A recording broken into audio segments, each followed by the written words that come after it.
बिस्मिल्लाहिर्रहमानिर्रहीम। अस्सलाम वालेकुम स्टूडेंट्स। आज हमने ओरिजिन ऑफ ब्रांचेस पढ़नी है, जो कि शूट अपेक्स का ही टॉपिक है। वो थोड़ा कल का लेक्चर लेंथी हो गया था, तो इसलिए मैंने कहा ये रूट अपेक्स के साथ ही पढ़ लेंगे। तो ओरिजिन ऑफ ब्रांचेस है आज हमने पढ़ना है, जो रूट अपेक्स पढ़ना है, और रूट अपेक्स के हवाले से कुछ थ्योरीज़ हैं, कुछ कंसेप्ट हैं, वो हम पढ़ेंगे।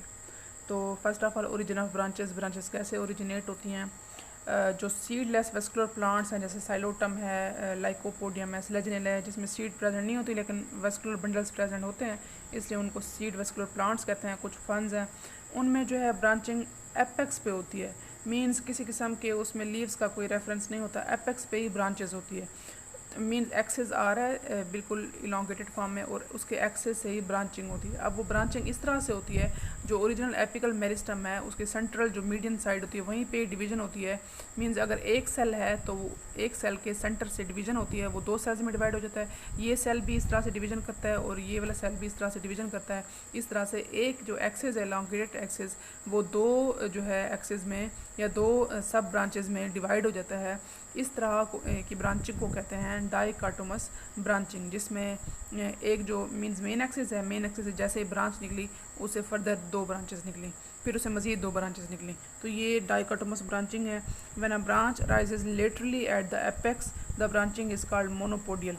अब मोनोपोडियल होती है, बाईपोडियल होती है।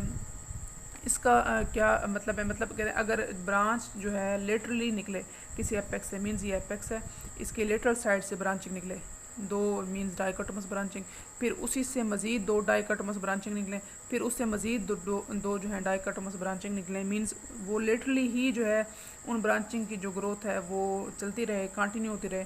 ये मोनोपोडियल ब्रांचिंग होती डाइकोटोमस, लेकिन मोनोपोडियल मींस एक ही लिटरल साइड से ही ब्रांचिंग में इजाफा होता जाता है। तो मोनोपोडियल ब्रांचिंग ही जो है इसमें जो है प्रिवेलेंट है सीड प्लांट्स में। अब ये जो ब्रांचेस हैं ये निकलते कहाँ से हैं, लीव्स के एक्सिल से जो है बड निकलता है, तो वो जो है एक्सिलरी ब्रांचेस में डेवलप हो जाता है, जिसको ऑक्सिलरी बड कहते हैं।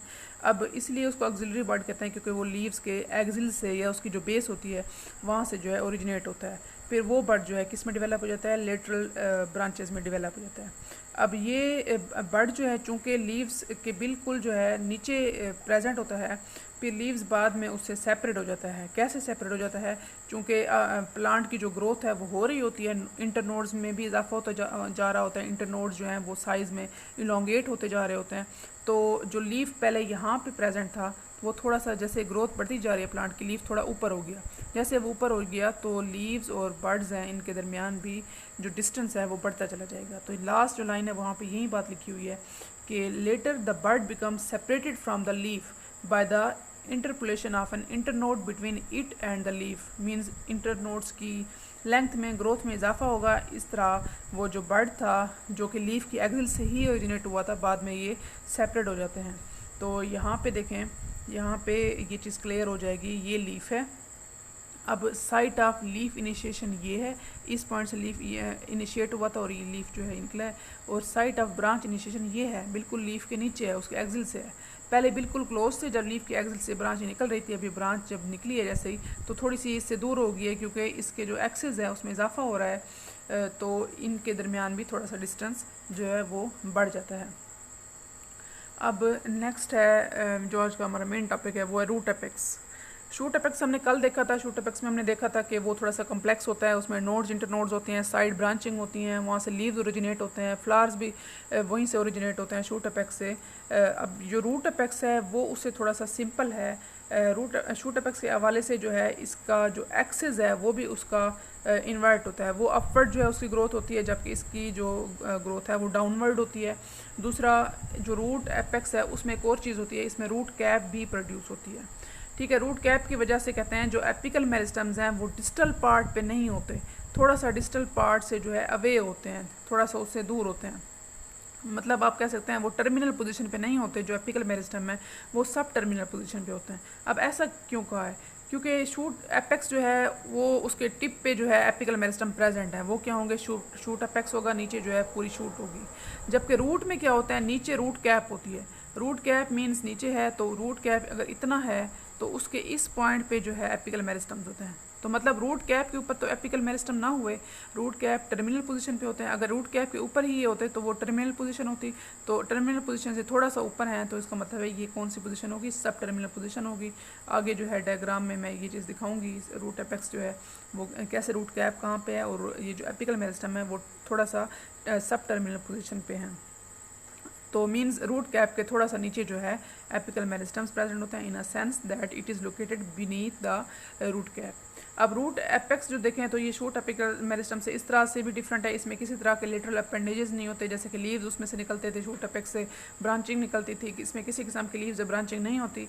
लेकिन हाँ, रूट ब्रांचेस थोड़ी सी साइड रूट्स ब्रांचेस जिसको लेटरल ब्रांचेस कहते हैं थोड़ी सी जो है वो निकलती हैं जब बहुत ज़्यादा उस रीजन से जहाँ पे बहुत ज़्यादा एक्टिव ग्रोथ होती है, और वो ब्रांचेस एंडोजिनसली राइज होते हैं। Endogenously means inside the cell, cell से ही वो जो है उसमें ही माइटोटिक डिवीजन होती है, एक सेल दो, दो में तीन, तो वो सेल जो है कार्टेक्स और एपिडर्मस को रप्चर करता हुआ जो है वो इस तरह से ओरिजिनेट होते हैं। तो लेटरल ब्रांचेस की हमेशा आपने याद रखनी है ग्रोथ एंडोजिनस होती है।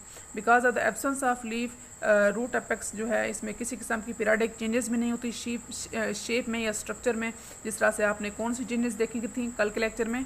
अब यहाँ पे मैं आपसे सवाल तो नहीं कर सकती, लेकिन आपको याद दिला दूँ वो प्लास्टोक्रोनिक चेंजेस थी, जिसमें लीफ के ओरिजिनेट होने से शूट एपेक्स के स्ट्रक्चर में और पीरियडिक शेप में जो है पीरियडिक चेंजेस होती थी। तो चूँकि रूट में किसी किस्म की ये केस नहीं है तो इसमें ये चेंजेस नहीं होती जो कि हमने शूट एपेक्स में लीफ इनिशिएशन से देखी थी।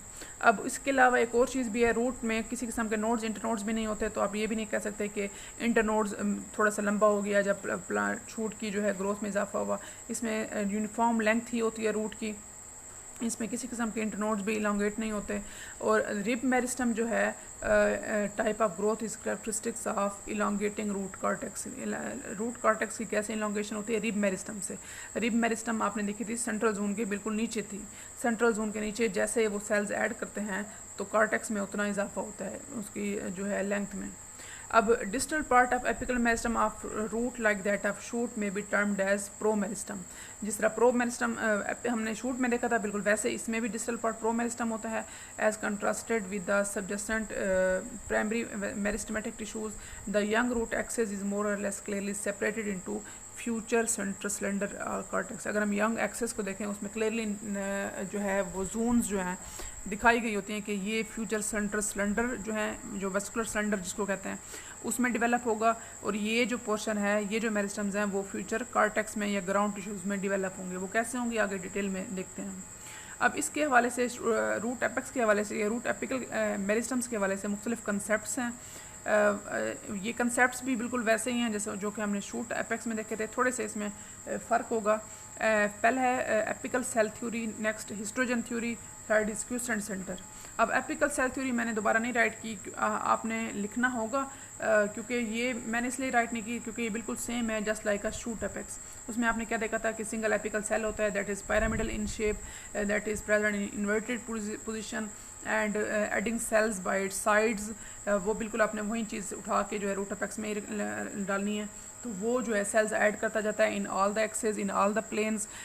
इस तरह से जो है सिंगल एपिकल सेल ही जो है वो मेरिस्टमेटिक होता है और पूरी जो है प्लांट बॉडी की डेवलपमेंट में रोल प्ले कर रहा होता है। अब जो हिस्ट्रोजन थ्योरी है वो हमने शूट एपेक्स में भी पढ़ी है, रूट एपेक्स में भी है, लेकिन थोड़ा सा इसमें एक्स्ट्रा चीज़ें हैं जो वो बता दूंगी। इसमें भी वही बातें हैं, डर्मेटोजन है जो कि एपिडर्मस रूट की बनाएगी जिसको राइजोडर्मस कहेंगे। पेरिब्लम यहाँ पे भी वही है जो कि इसका सेंट्रल जो है ग्राउंड टिश्यू जो है वो बनाएगी। प्लेरोम जो है वो बिल्कुल सेंट्रल सॉलिड स्टील जो है वो जो है इससे डेवलप होगा। अब इसमें जो मेन चीज़ें हैं इसी ही को हम कंटिन्यू करें। जो हिस्ट्रोजन थ्योरी है इसमें क्लिप्ट्रोजन और डर्मेटोक्लिप्ट्रोजन एक न्यू टर्म्स थी वो ऐड की हैं। क्लिप्ट्रोजन और डर्मेटोक्लिप्ट्रोजन क्या होते हैं? अब जो इसमें रूट में जो एपिडर्मस है और कॉर्टेक्स हैं उन दोनों की जो इनिशियल्स हैं जहाँ से ये ओरिजिनेट होते हैं वो कॉमन है, सेम है, जबकि जो रूट कैप है उसके इनिशियल्स जो हैं अपने हैं, डिफरेंट है। तो जो रूट कैप के इनिशियल्स हैं उनको क्या कहते हैं? वो जो मेरिस्टम्स हैं क्लिप्ट्रोजन कहलाते हैं या रूट कैप मेरिस्टम्स कहलाते हैं। कहते हैं अगर रूट कैप और एपिडर्मस दोनों का कॉमन ओरिजिन हो, कॉमन इनिशियल जोन, तो इस लेयर को कहेंगे डर्मेटोक्लिप्टोजन। अगर रूट कैप मींस क्लिप्टोजन, डर्मेटोडर्मा से निकला है मींस आउटर मोस्ट लेयर जिसको एपिडर्मस का नाम दिया है। एपिडर्मस और रूट कैप का अगर इनिशियल्स कॉमन है तो डर्मेटोक्लिप्टोजन, अगर जस्ट रूट कैप के इनिशियल्स हैं तो क्लिप्टोजन की टर्म जो है वो होगी इन मेरिस्टम्स के लिए। नेक्स्ट टर्म है open and close type. Open and close type क्या होते हैं, ये कौन से मेरिस्टम्स होते हैं जो कि ओपन एंड क्लोज टाइप होते हैं। अब मेरिस्टम्स कहते हैं डिफरेंट टिश्यूज़ के ट्रेस होते हैं रूट एपेक्स में at various distances from the central cells. इसी ही बेस पे दो टाइप्स हैं, open and close at various distance की बेस पे। मीन जो सेंट्रल सेल्स हैं, जो कि आपने देखा था सेंट्रल जोन है, सेंट्रल जोन के को ही अगर हम देखें, जो रूट एपेक्स की सेंट्रल जोन है, उस सेंट्रल जोन के नीचे जो है कौन कौन से टिश्यूज़ बनेंगे, मींस प्रोटोडर्म है, प्रोकैम्बियम है, ग्राउंड मेरिस्टम्स हैं वो टिश्यूज़ उससे कितना फासले पे हैं, कितना डिस्टेंस पे हैं उस सेंट्रल सेल से। तो इस बेस पे दो टाइप्स हैं। कुछ स्पीशीज़ में हमने देखा है कि इनिशियल जो हैं मुख्तलिफ टिश्यू सिस्टम्स के वो बिल्कुल इमीडिएटली सेंट्रल सेल से बिल्कुल इमीडिएटली प्रोड्यूस होते हैं डिस्क्रीट सेल्स में। डिस्क्रीट सेल्स किसको कहते हैं, ग्रुप्स को कहते हैं। मतलब दूसरे लफ्ज़ों में आप इस तरह समझें, जो सेंट्रल सेल्स हैं उसके फ़ौरन बाद इमीडिएटली ही बाकी जोन जो हैं वो बनना शुरू हो जाती हैं। अब वो जोन्स कौन सी होंगी, मींस कार्टेक्स की जोन है, उसके सेंट्रल सेल्स की फ़ौरन बाद बनेगी वेस्कुलर सिलेंडर की जोन, उसके फ़ौरन बाद कार्टेक्स की जोन, फिर रूट कैप की जोन। मींस वो जोन्स जो हैं डिस्क्रीट ग्रुप्स में जो है बनना शुरू हो जाती है इमीडिएटली। फ़ौरन सेंट्रल सेल जैसे ही बनते हैं उनके बाद ये जोन्स भी मुख्तलिफ ग्रुप्स में बनना शुरू हो जाती हैं। तो अगर इमीडिएटली ये डिस्क्रीट ग्रुप्स या जोन्स प्रोड्यूस हो रही हैं तो ये क्या होगी, इसकी क्लोज टाइप होगी।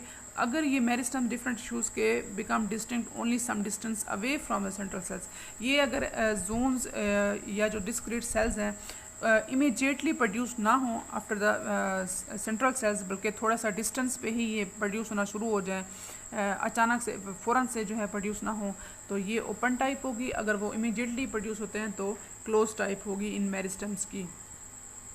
अब यहाँ पे इस पैराग्राफ में जो बात है वो ये है कि जो इंटायर सिलेंडर है रूट का, अगर हम उसको देखें उसमें डिफ्रेंशिएशन कैसे होती है, वो उसमें जो उसके इनिशियल्स हैं वो आया कार्टेक्स के, और जो ग्राउंड टिश्यू है और साथ में वेस्कुलर टिश्यूज़ हैं उनके सेम होते हैं या डिफरेंट होते हैं। अब पिथ की बात करें तो पिथ जो है मोस्टली रूट्स में नहीं होती।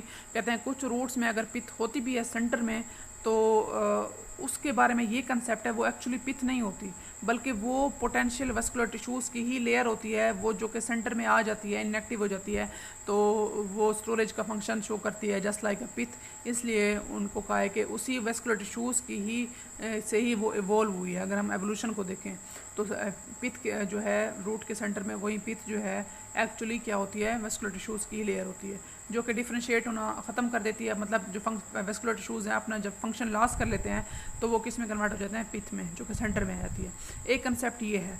एक कंसेप्ट और भी है इसके हवाले से कि ये जो है pith is regarded as part of vascular cylinder originated from procambium. एक और इसके कंट्रेरी व्यू है, इसके बिल्कुल अपोजिट है कि पिथ वेस्कुलर सिलेंडर से ओरिजिनेट नहीं होती बल्कि पिथ जो है एक्चुअली ग्राउंड टिश्यू है। ये ग्राउंड टिश्यू मींस कार्टेक्स वगैरह से ही ओरिजिनेट होती है। कार्टेक्स की जो मेरिस्टम है जिसको हम कहते हैं ग्राउंड मेरिस्टम है, उससे ओरिजिनेट होती है ये पिथ, स्टेम में भी और इसमें रूट्स में भी। तो ये बिल्कुल उसके कंट्रेरी है। उसने कहा है कि वेस्कुलर टिश्यू सिस्टम्स जो है वहाँ से ही ओरिजिनेट हो रही है, इसके अकॉर्डिंग ग्राउंड मेरिस्टम से ओरिजिनेट हो रही है। जबकि जो प्रोटोडर्म है वो हमेशा क्या बनाती है, उसकी एपिडर्मस ही जो है बनाती है, जो कि उसकी आउटर मोस्ट लेयर है रूट की।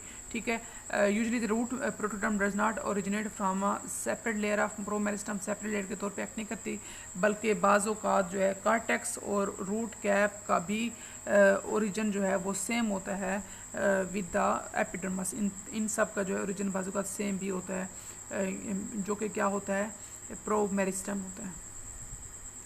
अब यहाँ पे दिखाया गया है ये रूट कैप है, सॉरी। यहाँ पे ये जो ब्लैकिश डॉट ये पॉइंट दिखाया गया, ये पॉइंट क्या है, रूट एपेक्स है। अब देखें जो मैंने आपको पहले कही थी, ये टर्मिनल पोजीशन पे नहीं है, मींस सब टर्मिनल पोजीशन पे है जो रूट एपेक्स है। टर्मिनल पोजीशन होती तो ये पॉइंट होता है, टर्मिनल पोजीशन पे रूट कैप है, तो इस पॉइंट पे ये सब टर्मिनल पोजीशन पे जो है एपिकल मेरिस्टम्स हैं। ये सेंट्रल जोन है जो कि वेस्कुलर सिलेंडर है, यहाँ पे दिखाई गई है, यहाँ पे जो है यहाँ पे मल्टीसेलुलर सेल की दिखाई गई है, सेल्स भी दिखाए गए हैं। ये सेंट्रल जोन है, इक्विस्टम की दिखाई गई है, और ये पॉइंट जो है वो कलुमेला है। अब कलुमेला क्या है, कलुमेला का अगर आप कंसेप्ट में क्लियर करूँ तो इस ये प्लांट्स के ही हवाले से इसके 3 कंसेप्ट हैं। अगर हम फंजाई में देखें, फंजाई में भी कलुमेला कहते हैं हाइफी के सेंट्रल वैक्यूलेटेड सेल्स को। इट इज़ आप नोट कर लें, हाइफी के फंजाई में अगर हम देखें, हाइफी के सेंट्रल वैक्यूलेटेड सेल्स होते हैं जिनको कलुमेला कहते हैं। अगर हम देखें मॉसेज में, फर्न्स में, जो लोअर जो नॉन वेस्कुलर प्लांट्स हैं, जैसे वो हैं मॉसेज हैं, ब्रायोफाइट्स हैं, उसमें एंथोसिरास में अगर हम देखें तो उसमें क्या होता है, उसके जो थैलस है उसके सेंटर में एक स्टीराइल, उसके स्पोरोफाइट में, सॉरी उसके स्पोरोफाइट में सेंट्रल स्टीराइल सेल्स की लेयर होती है जिसको हम कलुमेला कहते हैं। वो स्टीराइल होती है, उसका फंक्शन क्या होता है, स्पोर्टिव होता है, उसको स्पोर्ट देता है, उसकी जो स्पोरोफाइट होती है उसको जस्ट लाइक अ स्टेम के तौर पे वो एक्ट कर रहा होता है। तो ये उसके बाकी सब साइड्स पे स्पोरोजिनस या फर्टाइल लेयर होती है, स्पोरोजिनस टिश्यू होता है, और सेंटर में स्टीराइल टिश्यू होता है जिसको कलुमेला कहते हैं। अब यहाँ पे जो बात हो रही है ये डिफरेंट है इससे, यहाँ पे कलुमेला की बात है, ये है रूट में। अब कलुमेला इसमें उस पॉइंट को कहते हैं that is present just above the root cap. अब देखें यहाँ पे प्रेजेंट कलुमेला मीन्स नीचे जो है ये सारी रूट कैप है, ये इस पॉइंट पे जो है नीचे बिल्कुल रूट कैप प्रेजेंट है, और बिल्कुल नीचे मेरा पॉइंट नहीं जा सकता, तो आप लोग यहीं कंसीडर करें ये जो इसकी टिप है वो रूट कैप है। रूट कैप के बिल्कुल ऊपर जो ये पॉइंट है ये क्या है, ये कलुमेला है। अब यहाँ पे कलुमेला जो है किसको कहते हैं, just above the root cap present below the root apical meristem. Root apical meristem के थोड़ा सा नीचे, और रूट कैप के ऊपर जो पॉइंट है सेल्स का, that are dividing longitudinally, dividing file होती है उनकी। यहाँ पे देखिए लॉन्गिट्यूडनल फाइल है, ऐसे सेल्स एक दूसरे के ऊपर बस डिवाइड ही हो रहे हैं इस पॉइंट पे। तो ये क्या है, कलुमेला सेल्स हैं। तो 3 कंसेप्ट हैं अबाउट कलुमेला। अब है क्विसेंट सेंटर। क्विसेंट सेंटर आपने शूट एपेक्स में भी देखा था, इसमें भी रूट एपेक्स में भी वही ही है। कहाँ पे होता है, यहाँ पे क्विसेंट सेंटर जिसमें लो माइटोटिक एक्टिविटी होती है at the pole of stele and cortex. यहाँ पे लो माइटोटिक एक्टिविटी होती है जिसकी वजह से उस पॉइंट पे एक डिस्क शेप स्ट्रक्चर प्रोड्यूस हो जाता है जिसको क्विसेंट सेंटर कहते हैं। क्विसेंट का मतलब है क्विट हो जाना, स्टॉप हो जाना, खामोश हो जाना, तो इसलिए इसको क्विसेंट सेंटर कहते हैं क्योंकि यहाँ पे माइटोटिक एक्टिविटी स्लो हो जाती है। और उसके बाद जो है क्विसेंट सेंटर होता कहाँ पे, सेंटर में ही होता है, आपने पहले भी देखा था। क्योंकि पेरिफेरी पे तो मेरिस्टेमेटिक एक्टिविटी पीक पे होती है, तो कहते हैं सेंटर में क्विसेंट सेंटर होता है जहाँ पे जो है क्या होती है, माइटोटिक एक्टिविटी स्लो होती है। यहाँ पे वही मैं डायग्राम दोबारा रिपीट कर रही हूँ, मैंने यहाँ पे भी पेस्ट की थी, जहाँ पे माइटोटिक एक्टिविटी लो है यहाँ पे किसी किस्म की सेल्स आपको नहीं दिखाएंगे, ये पॉइंट है। अब है कॉर्पर कैप थ्योरी। कॉर्पर कैप थ्योरी क्या है, इस थ्योरी ये इसलिए दी गई क्योंकि जब हम रूट टिप में देखते हैं, रूट में ही कुछ ऐसे चेंजेस आती हैं, ग्रोथ में ऐसे पॉइंट्स आते हैं जहाँ पे सेल्स की जो डिवीज़न है उस डिवीज़न थोड़ी सी चेंज हो जाती है। सेल्स की डिवीज़न अचानक से जब चेंज हो जाती है तो वो एक ख़ास स्पेसिफिक शेप जो है वो जो है उसमें डेवलप हो जाती है, ख़ास शेप इख्तियार कर लेती है sales.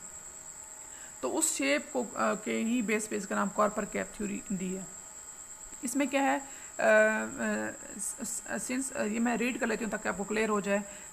Root changes in diameter during growth, there are points at which single longitudinal files of cells has become double file as a result of cell division. पहले सिंगल फाइल आ रही होती अचानक उसमें डबल फाइल बनना शुरू हो जाती है।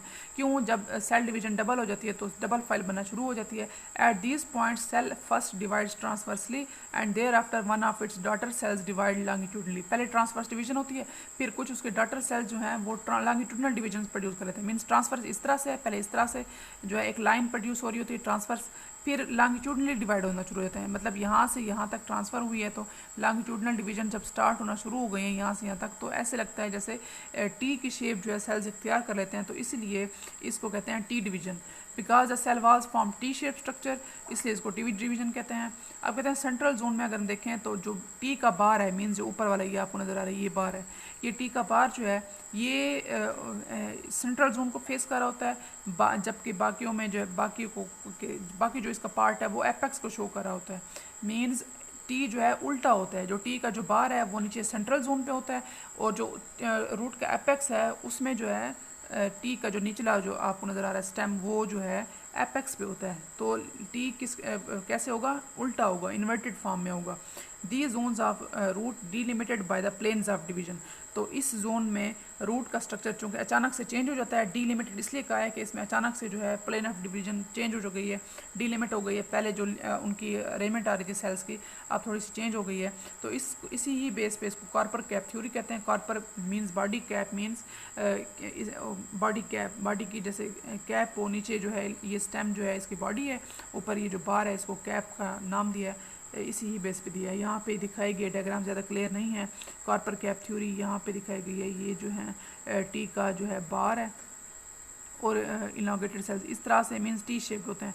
पहले इस तरह से सेल्स होते हैं, ए बी सी लिखा हुआ है जहाँ पे, और फिर जो है थोड़े से 2-3 सेल्स की इलांगेटेड फाइल है। तो ये क्या है, T shape structure, inverted T जिसको कहते हैं, ये क्या है यहाँ पे दिखाया गया क्लियर इस पॉइंट पे, ये जो बिल्कुल है ये टी इन्वर्टेड टी है। तो ये कॉर्पर कैप थ्योरी है। So this was our today's lecture. Next week हम इंशाल्लाह अपनी 4th आउटलाइन स्टार्ट करेंगे। तब तक के लिए अल्लाह हाफ़िज़।